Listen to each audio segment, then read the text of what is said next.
रात के 2:37 हो रहे हैं। हॉस्टल का एक कमरा अंधेरे में डूबा हुआ है।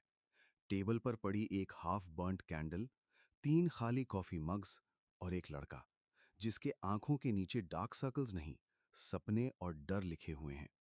फोन पर लास्ट मैसेज, बेटा रिजल्ट कब आएगा? और सामने खुली हुई किताब, फिजिक्स का चैप्टर, रोटेशनल मोशन। और तब अचानक दीवार हिलती है। सामने एक आवाज गूंजती है, मैं हूं आईआईटी बॉम्बे। अगर आईआईटी बॉम्बे बोल सकता तो वो क्या कहता? ये कहानी सिर्फ एक इंस्टीट्यूट की नहीं, ये कहानी हर उस बच्चे की है जो दिन रात जागकर सपने से भी बड़ा सपना देखता है। ये किताब सिर्फ एक मोटिवेशनल स्टोरी नहीं है, ये एक आईना है जिसमें हर आईआईटी एस्पिरेंट अपना चेहरा देख सकता है। ऑथर ने आईआईटी बॉम्बे को एक इंसान की तरह इमेजिन किया है, एक साइलेंट विटनेस जो सालों से स्टूडेंट्स को देख रहा है। वो उनकी मेहनत, उनका स्ट्रगल, उनका डिप्रेशन, उनकी फैमिली टेंशन, उनका इन्वायरमेंट प्रेशर, सब देख रहा है। और एक दिन वो बोल पड़ता है, आई डोंट सिलेक्ट टॉपर्स, मैं सिर्फ उन्हें सिलेक्ट करता हूं जो टूटने के बाद भी खड़े होते हैं। ये लाइन पूरी कहानी का सोल है। हर आईआईटी एस्पिरेंट की जर्नी एक ही जगह से स्टार्ट होती है। बेटा, आईआईटी निकाल लो, जिंदगी सेट हो जाएगी। क्लास 8, क्लास 9 से ही कोचिंग ज्वाइन। संडे को क्रिकेट नहीं, मॉक टेस्ट। बर्थडे पार्टी नहीं, डाउट सेशन। रोहित, लखनऊ का एक लड़का। पापा गवर्नमेंट क्लर्क, माँ घर पर ट्यूशन देती है। पापा ने बोला, बेटा, हमारी जिंदगी सिंपल रही, तू आईआईटी निकाल ले, तेरा फ्यूचर सिक्योर हो जाएगा। रोहित ने सपना नहीं देखा, उसने जिम्मेदारी देखी। ये कहानी बताती है कि कैसे एस्पिरेंट्स का सपना कभी-कभी उनका खुद का नहीं होता, वो फैमिली का होता है। और आईआईटी बॉम्बे जैसे कहता है, मैं सपनों का शहर हूं, पर सपने तुम्हारे होने चाहिए, सिर्फ एक्सपेक्टेशंस नहीं। रात के 1 बजे, 2 बजे, 3 बजे, फिजिक्स के न्यूमेरिकल्स, केमिस्ट्री के रिएक्शंस, मैथ्स के इंटेग्रल्स। दोस्त पबजी खेल रहे हैं, इंस्टाग्राम स्टोरीज चल रही, पर एस्पिरेंट AIR-1 के इंटरव्यू देख रहा है और सोच रहा है, क्या मैं भी कर सकता हूं? कभी कभी क्वेश्चन सॉल्व नहीं होता।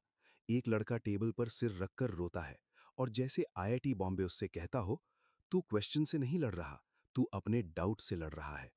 एग्जाम सिर्फ 3 घंटे का होता है, पर प्रिपरेशन 3 साल की। और हर दिन एक वॉर है। रिजल्ट का दिन, घर में सब चुप।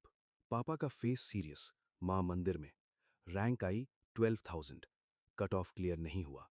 पापा कुछ नहीं बोलते, बस कहते हैं, नेक्स्ट अटेम्प्ट दे देना। पर उनकी आंखों में डिसअपॉइंटमेंट छुप नहीं सकता। फैमिली कभी सपोर्ट भी होती है और कभी प्रेशर भी। आईआईटी बॉम्बे जैसे कहता है, मैं सिर्फ एक इंस्टीट्यूट हूं, पर तुम अपने पेरेंट्स का सपना हो। हर एस्पिरेंट स्ट्रांग नहीं होता, सबके पास एक ब्रेकिंग पॉइंट होता है। कंपैरिजन, शर्मा जी का बेटा AIR 243 लाया, उसने कोचिंग ज्वाइन की है कोटा में। Anxiety, over thinking, fear of failure, और एक सवाल जो दिल हिला देता है, तुम आईआईटी के लिए प्रिपेयर कर रहे हो, पर क्या तुम अपनी खुशी के लिए भी प्रिपेयर कर रहे हो? कोटा का छोटा सा कमरा, दीवार पर टाइम टेबल, बेड के पास motivational quote. Room partner top batch में, तुम लोअर बैच में। सेल्फ डाउट शुरू, कंपटीशन सिर्फ एग्जाम से नहीं, अपने ही दिमाग से है।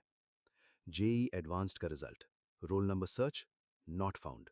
वो 5 सेकंड, जिंदगी के सबसे लंबे 5 सेकंड। जैसे आईआईटी बॉम्बे बोल रहा हो, मैं तुम्हें रिजेक्ट नहीं करता, सिस्टम करता है।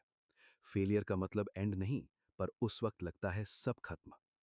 और मान लो रैंक आ गई, आईआईटी बॉम्बे मिल गया, hostel life start, freedom, new friends, पर प्रेशर खत्म नहीं। अब सीजीपीए का प्रेशर, प्लेसमेंट का प्रेशर, स्टार्टअप का प्रेशर। आईआईटी पहुंचना एंड नहीं, एक नई रेस का स्टार्ट है। इस कहानी का कोर मैसेज सिंपल है, आईआईटी डेस्टिनेशन नहीं, जर्नी है। मेहनत करो, पर अपनी आइडेंटिटी मत खो दो। फेलियर से डरना नहीं, उससे सीखना। फैमिली का प्रेशर समझो, पर अपनी खुशी भी इंपॉर्टेंट है। अगर तुम ये सुन रहे हो और आईआईटी की प्रिपरेशन कर रहे हो, तो याद रखो, तुम वीक नहीं हो, तुम लेजी नहीं हो, तुम एवरेज नहीं हो, तुम बस इंसान हो। और अगर आईआईटी बॉम्बे सच में बोल सकता, तो वो कहता, मैं तुम्हारी मेहनत देख रहा हूं, चाहे तुम मुझे पाओ या नहीं, मैं तुम्हें सलूट करता हूं। आज जब तुम अपनी किताब खोल रहे हो, तो सिर्फ आईआईटी के लिए मत पढ़ो, अपने लिए पढ़ो, अपने फ्यूचर के लिए पढ़ो। और अगर कभी लगे कि तुम टूट रहे हो, तो आंखें बंद करो और इमेजिन करो, आईआईटी बॉम्बे तुमसे कह रहा है, तू एग्जाम से बड़ा है।